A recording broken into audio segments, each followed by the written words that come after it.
Your Dyson V8 roller has stopped spinning, and now the motor won't shut off, even when you let go of the trigger.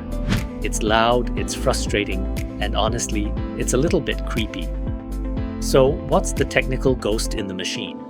While it feels like a broken switch or a dead motor head, our diagnostic result is usually a faulty battery.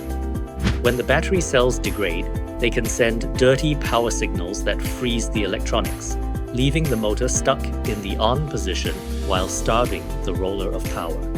Ignoring this doesn't just mean dirty floors, it can lead to total circuit board burnout or a completely dead machine. It's a confusing, loud mess, but don't worry, you've come to the right place for a permanent fix.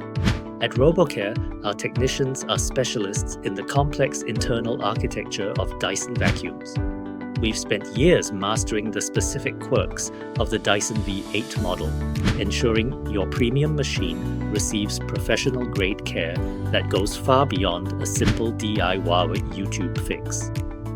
Our team uses advanced battery load testers and diagnostic software to confirm that a faulty battery is indeed the culprit.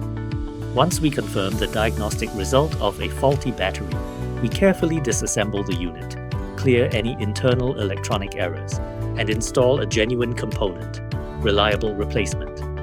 We ensure your Dyson V8 is pulling the correct voltage so that the roller spins perfectly and the motor shuts off the second you release the trigger.